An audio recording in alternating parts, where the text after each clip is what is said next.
servus, it's Giovanna Rossini again, here with my first opera origins video on Mozart. I have a couple of things in the works, but I'm going to be switching to a once-a-month upload schedule. I'll see how things go from there, but without further ado, let's start with video number 1. Who was Wolfgang Amadeus Mozart? Now, even if you aren't very familiar with classical music, there's a good chance that you at least recognize the name Mozart. There have been many myths and stories surrounding his life. You may have heard that Mozart had a deadly rivalry with an older composer named Antonio Salieri. Or you may have heard a rumor about how young Mozart met and proposed to Marie Antoinette. You know, the last queen of France before the French Revolution. You've probably heard the story of how a 14-year-old Mozart was able to transcribe Allegri's Miserere, note for note, after hearing it just once. In this video, we will go through Mozart's relatively short but exciting life to reveal the truths and the myths of this famous and highly influential composer. Now, just to be completely transparent, there are some dates in the timeline that are a little bit iffy. I've tried my best to get the timeline right, however there are some discrepancies of exact dates between different sources that I used. I think I've managed to pin down a pretty solid timeline, so if you'd like to read more, I'll include my sources in the description below. Alright, so Mozart's story begins in Salzburg, Austria, where he was born to Leopold and Anna Maria Mozart on the 27th of January in 1756. He was the last of 7 children, of which he and his sister Maria Anna, nicknamed Nannerl, survived. Now just to note, I'll be referring to young Mozart's sister as Nannerl, her nickname, and Mozart's father as Leopold. Despite the death of his and Nannerl's siblings, Wolfgang was a relatively healthy, active, and quite possibly hyperactive child. Mozart's father, Leopold Mozart, was an incredibly accomplished musician employed in the court of Salzburg's Prince Archbishop. He specialized in the violin, but was also one of the most learned musicologists of his day.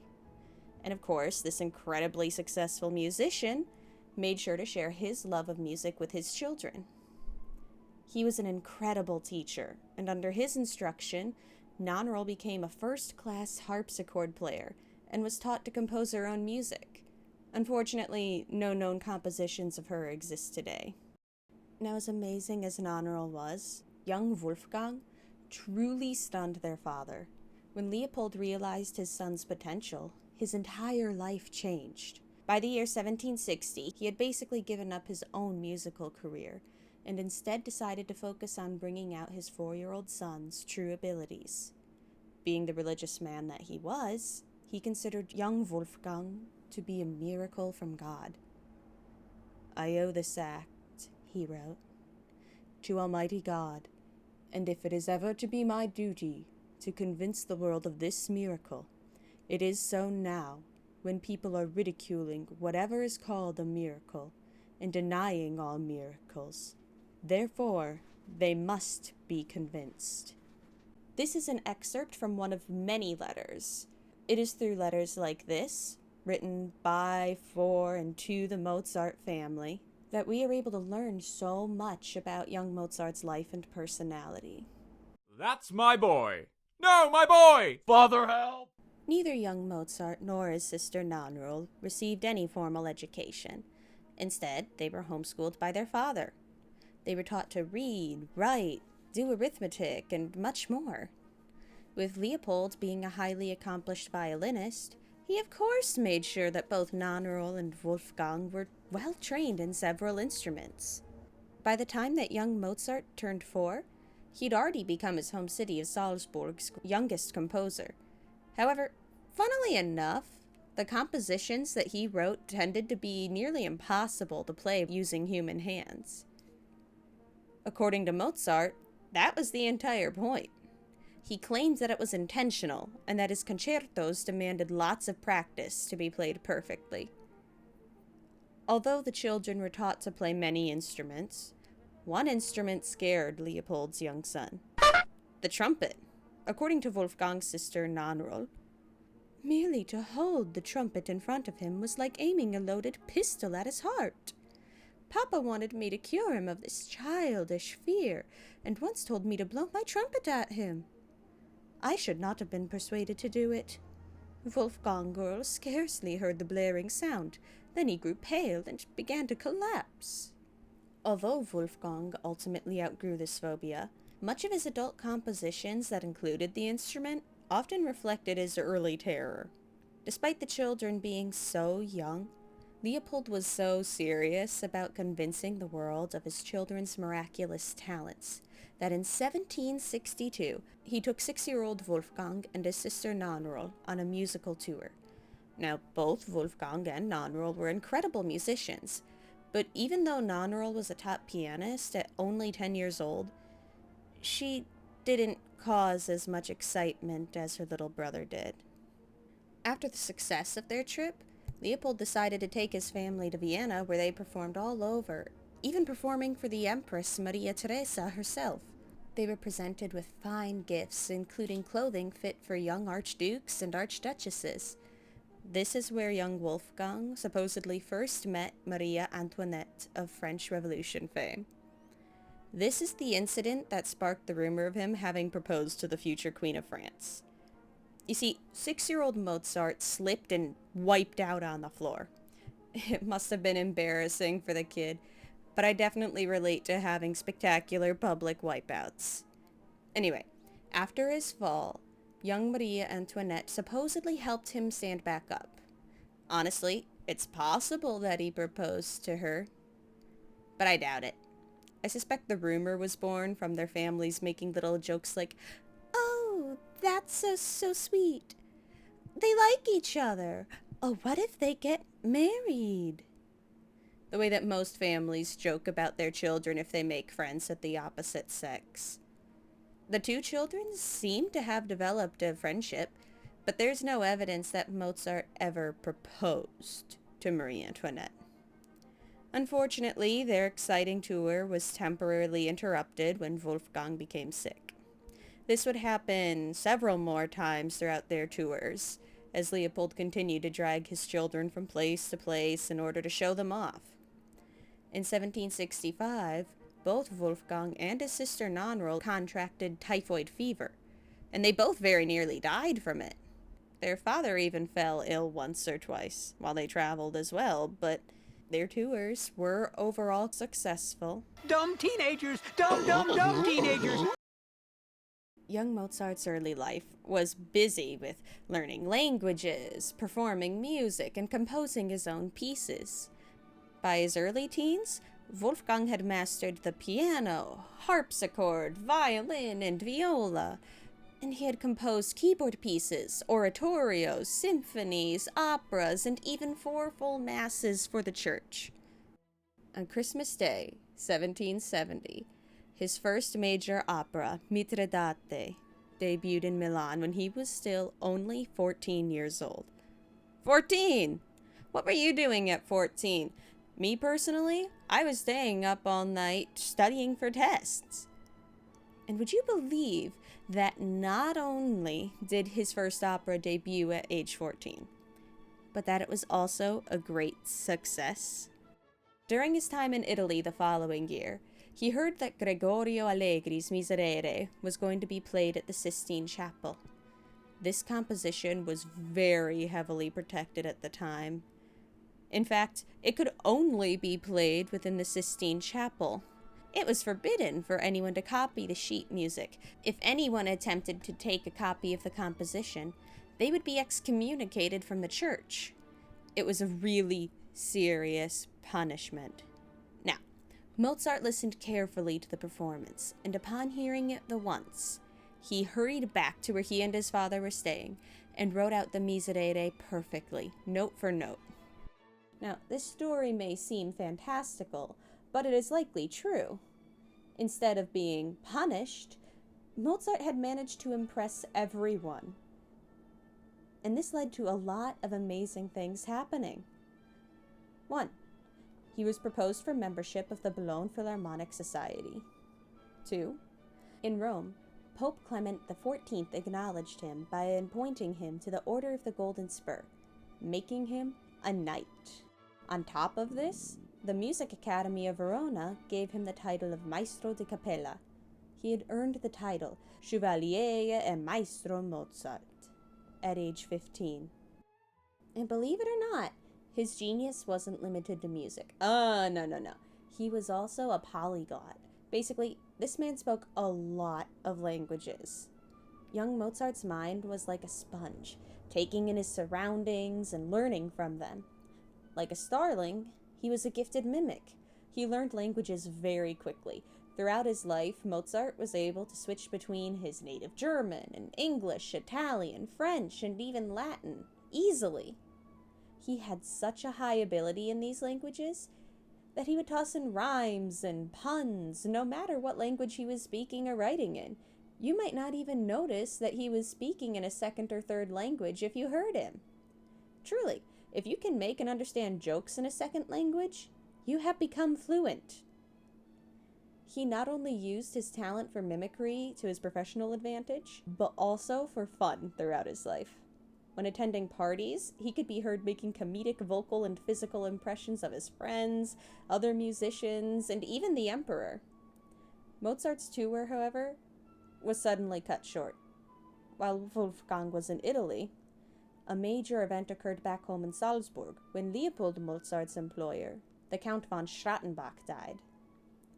Mozart returned to Salzburg for the coronation of the Prince Archbishop's successor, Count von Colloredo. And so, at 15 years old, Mozart joined his father in the court of the newly appointed Archbishop Colloredo in Salzburg, Austria. At first, things seemed to be going pretty well. While Colloredo was a demanding employer who acquired more music than his predecessor, Archbishop Strattenbach, he was also more willing to reward hard work. Colloredo even appointed Mozart as the leader of the orchestra, and allowed for him to continue going on international tours. But things only went downhill from there. Mozart absolutely hated working for his boss, and was often absent from work. While he was a talented musician, he was still just a rebellious teenager at heart. In Colloredo's organized court, teenage Wolfgang felt very restricted, and as a result, he became incredibly unhappy during the following years of what he would eventually refer to as his Salzburg slavery.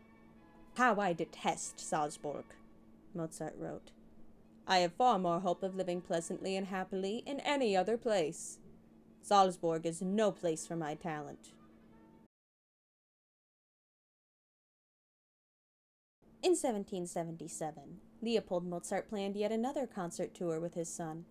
However, this time the Archbishop refused to grant them leave from their service at the Salzburg court.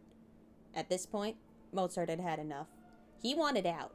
He wanted out so badly that he submitted a written application to the Archbishop requesting that he and his father both be fired. However, Colloredo only gave Mozart half of what he wanted. He fired Mozart but refused to release Leopold from his service. So instead, at 21 years old, Mozart starts traveling Europe with his mother. His sister Nonnerl stayed behind to take care of their father in the house. During their travels, Mozart and his mother met the Weber family in Mannheim. There, he fell passionately in love with Aloysia Weber, for her fashionable beauty and her gorgeous soprano voice. His love was so passionate that it burned like a fire, making him irrational. He even devised a dramatic plan to run away with her so that they could live in Paris, where he would compose arias for her gorgeous voice that would make them both famous. He wrote all about this plan to his father Leopold, who immediately wrote back saying, "Dear son, I've read your letter for the 4th time with bewilderment and shock." In this letter, Leopold goes on to claim that Mozart's letter upset him so much that he hadn't slept or eaten at all the night prior. This letter was dozens of pages long, pointed out all of the flaws in Mozart's naive plan. All it would earn him and their family was mockery and the contempt of others. However, in the end, Leopold had no reason to worry. Aloysia bluntly turned down his son to marry a taller, more mature, and financially stable man. In 1778, tragedy struck. Mozart's mother died while they were staying in Paris together. He lied to his father in a letter saying that she had gotten sick, but he didn't admit that she had died. Instead, he asked a friend in Salzburg to tell his family the truth. He later apologized in a letter saying, "I hope that you and my dear sister will forgive me for this small but necessary deception. When I thought about my own pain and sadness in relation to how it might affect you, I simply could not bring myself to overwhelm you with this distressing news." This lie caused a sense of guilt and worry within Wolfgang that would never really leave him. By the end of 1778, Mozart had run out of options and had to return to Salzburg. Somehow, Leopold managed to convince the archbishop to re-employ his son. However, Wolfgang would only remain there for another year before he accompanied the archbishop on a visit to Vienna, and following a rather spectacular public blow-up, he refused to return to Salzburg with the archbishop, and Vienna became his home for the remainder of his days. While in Vienna, Mozart stayed with the Weber family in the boarding house run by the widow, Frau Weber. During his week staying with the family, he grew to have feelings for Aloysia's younger sister, Constance. Remember Aloysia Weber, the girl he'd fallen madly in love with and then been soundly rejected by? Yeah, Constance is one of her younger sisters. If Wolfgang's feelings for Aloysia had been wild and burning with passion, his feelings for Constance were more like a steadily flowing stream. His feelings were sincere and built on a mutual friendship. He was now 25 years old, and he fully intended to marry her. His father was against the pair from the start, however. After all, the Weber family had no money nor social status to offer them. Mozart was just so serious about his feelings for her that he did what he did best and wrote a letter to his father saying, "My dear Constance is the kindest-hearted, the cleverest, in short, the best of them all. I will make you better acquainted with the character of my beloved Constance. She is not ugly, but also not really beautiful. Her whole beauty consists of 2 little black eyes and a graceful figure. She has not great wit, but enough common sense. She is not extravagant in her appearance. She's in the habit of dressing very simply, and most of the things a woman needs she can make herself. Indeed, she does her own hair every day. She knows all about householding and has the kindest heart in the world. I love her, and she loves me with all her heart. Now tell me whether I could wish for a better wife." Mozart married Constance Weber in 1782. They had a loving marriage and a relatively happy life together. However, their 6 children sadly all died before the age of 6, with only 2 of them surviving infancy. Despite such tragedies, their house was still a lively one, filled with music, pets, and love. One such pet is his beloved Starling. Despite being status conscious, he bought a common starling rather than an exotic bird, as was fashionable among those with higher status. He wanted this bird specifically. He loved participating in vocal play with his starling. Their ever-changing and mischievous vocal play greatly endeared the starling to Mozart as a dear friend. There are many wonderful and amazing things about Wolfgang. Most of all, his work in opera. Remember, his father Leopold knew everything about the violin and was well versed in church music due to being employed by Salzburg's Prince Archbishop. However, opera was new for him.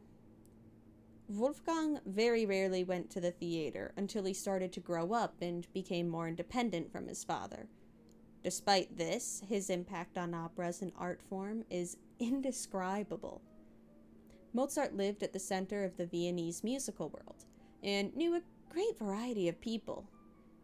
Fellow musicians, theatrical performers, fellow Salzburgers, and aristocrats, even becoming acquainted with Emperor Joseph II.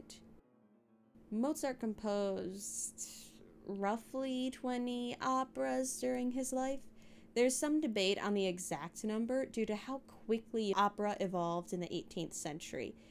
It's hard to define exactly what counted as an opera at the time. Opera was always a very class-conscious art form. Opera seria and opera buffa were largely intended for the bourgeoisie and were exclusively written in Italian. Likewise for the other main opera tradition, French. However, in England, northern Germany, and other places throughout Europe, plebeian opera blossomed. These plebeian operas were typically more like plays with songs and performed in the local language. In Germany, a new musical art form called the Singspiel was developed.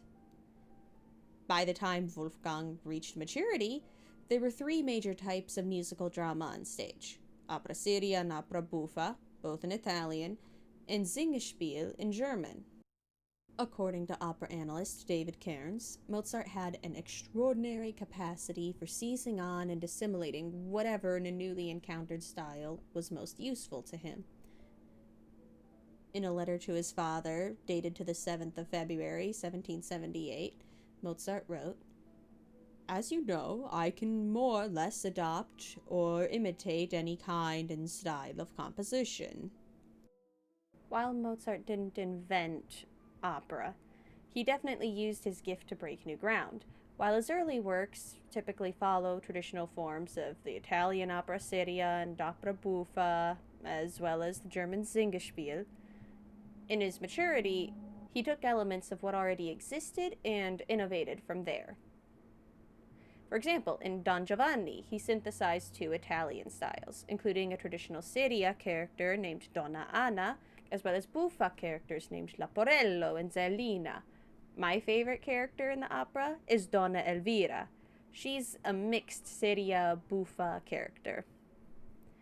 Mozart chose to be a freelance composer, but it wasn't an easy, stable, or cheap way to live. Parties, travel accommodations, and illness were all draining on his finances. Unlike many of his contemporaries, Wolfgang was not willing to take on a full-time position in somebody's court. Instead, he cobbled together whatever work he could find. He gave music lessons to children of wealthy families, conducted and performed both his own compositions and others. He took on every commission offered for new works. He traveled often, which did benefit his reputation, but it sometimes resulted in a financial loss, as he often had to pay his own travel costs. He called in favors when he could and took out loans to make ends meet. Mozart worked hard to make good on all of his debts, but it was hard. Between Mozart's operas, concerts, and students, he did earn a lot of money. Throughout his career, he was always in the top 5% of the population in terms of his income. However, in 1788, Wolfgang Amadeus Mozart encountered financial difficulties. His wife, Constance, was frequently ill and she nearly died on several occasions. Her medical bills and frequent trips to Baden to restore her health were expensive. In an attempt to earn some more money to cover these bills, Mozart tried going on a series of shorter tours, but they ended in financial failure. On top of that, Mozart liked to live extravagantly, and he loved gambling. What saved Mozart from financial ruin was his beloved wife, Constance. Just like when he'd written to his father years before, she was very practical with their finances. Mozart had kept the worst of their financial troubles from her during her illness, but once she had healed, she jumped right into action. She played a huge role in their family's financial recovery. The couple moved from the center of Vienna to a cheaper suburb, and although they continued to spend lavishly, she helped to organize his chaotic business affairs. Wolfgang was a terrible record keeper when left to his own devices. Without her, he might very well have lost everything. Even Leopold had to admit that she was indeed a good wife during his one visit to see his son's family in Vienna. On May 28, 1787, Leopold Mozart died.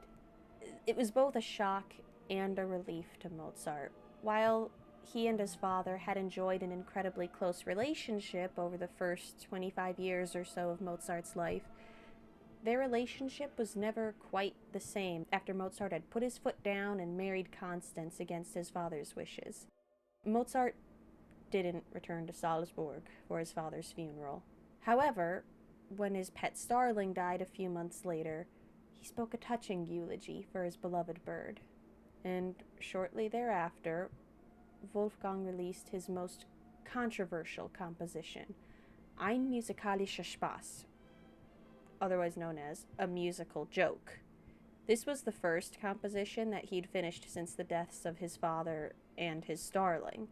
It was so controversial because this piece just isn't consistent with how Wolfgang composed all of his other music. In fact, many musicians refuse to play it because it sounds like they are making mistakes, even though that's just the way that he composed the song. Some people think that the piece's purpose is satirical, composed to parody the work of incompetent composers. Some people think that it might be an ode to his beloved Starling songs. Whatever his reasons were, Mozart himself is not known to have revealed them. Wolfgang's health began to fail in the fall of 1791, and he died, aged just 35, in December. His death was likely caused by kidney failure, maybe a recurrence of rheumatic fever that he'd battled on and off throughout his life, but it's not known for certain. However, there is a common rumor that Mozart died with such incredible debt that he had to be buried in a pauper's grave. However, this isn't entirely true. While Mozart did have a lot of debt, Austrian customs of the time prevented anyone, other than the aristocracy, from having a private burial. As a result, Mozart was laid to rest in a common grave with several other bodies. And several years later, his bones were dug up and reburied elsewhere. His final resting place remains a mystery to this day.